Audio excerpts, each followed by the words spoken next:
So before we get into the after action review, we're going to talk about some of the locations on this map real quick. Starting off with the north side. This location right here is a probably no-go that you want to avoid.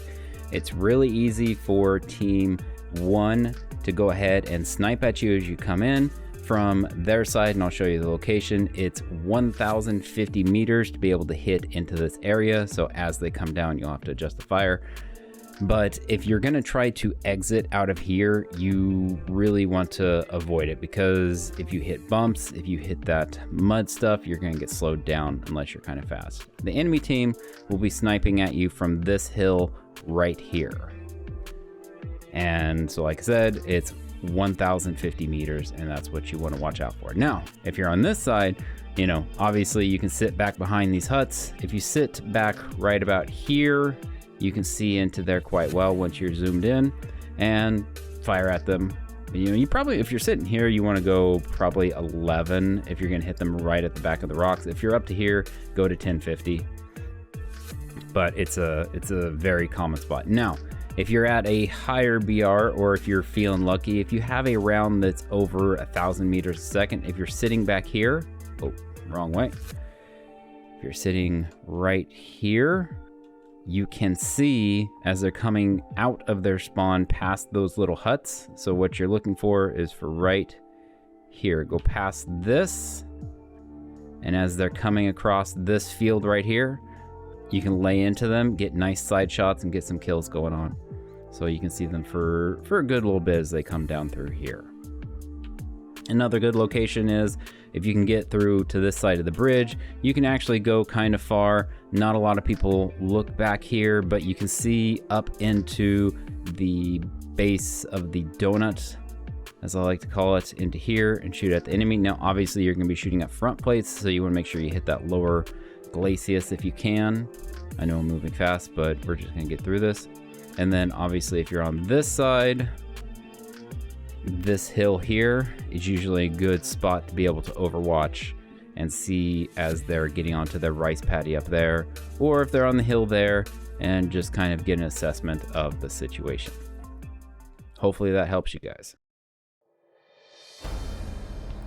The 38th parallel, like I said before, is a map that is full of cover, concealment, multiple routes that you can take to get to objective points or wherever you're trying to go. So if you have not gotten into a custom battle and learned this map and taken the time to get it, you really need to. But in this battle at 5.7, what we see is that both teams send a good split as far as an even amount of forces towards both points. The right side, teams 1 and 2 are sending an equal amount of force towards the C point. Team 2 does their normal. They're trying to take up a sniping position. Now here at 5.7, it's really not feasible to do as much sniping. Obviously, if you have good high explosive rounds or heat rounds or heat FS, those are all, you know, situational dependent. If you have a gun that has a high velocity, you can. But for the most tanks of these BRs, it's not really going to be an option. It's really a brawling BR. Now, don't get me wrong, it can still happen, but, you know, it's not. Now, for this battle, it was chaos because it was a mixed battle, meaning it had American, German, Russian versus American, German, Russian, and then the splattering of the other nations in between. But the team 1 goes through, takes the C point, and team 2 is sniping at them. Team 1 pushes them and causes all sorts of chaos on that side, which is fine. Team 2 on the A side, let's talk about this. Team 2 does an excellent job at going for the A point. They're staying with each other. They're helping each other's tanks out, and they take and assault the A point. They have a light tank that goes and takes the B point. There's a couple lights and mediums that go on and support. Team 1, on the other hand, is still trying to figure out at this point if they're taking the A point or the B point, and they're trying to fight the donut with a huge amount of heavies from Team 2 just in the entire A hill area there.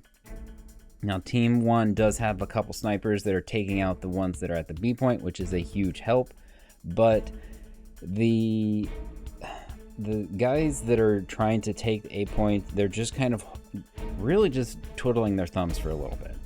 And right now, what makes these battles kind of crazy to look at as far as an after-action review, trying to figure out what exactly is going on, is that there's a Battle Pass challenge for getting 3 kills with a strike aircraft. So the amount of aircraft in the battle is absolutely insane. At one battle, I got 12 aircraft kills, which is something you don't normally see.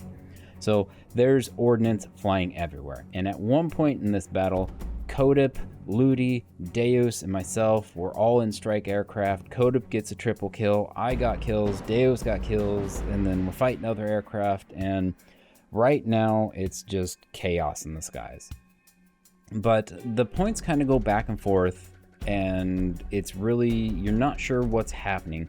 But what we see is that Team 2 does a good job at consolidating, staying together.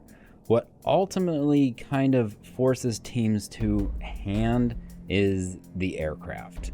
I think that if there wouldn't have been as many aircraft in this battle because of the Battle Pass challenge, that Team 2 would have wiped us. It would have been done and over because they had all the right plays. Now, on the 38th peril like this, you can ignore the C point. The C point is not that important.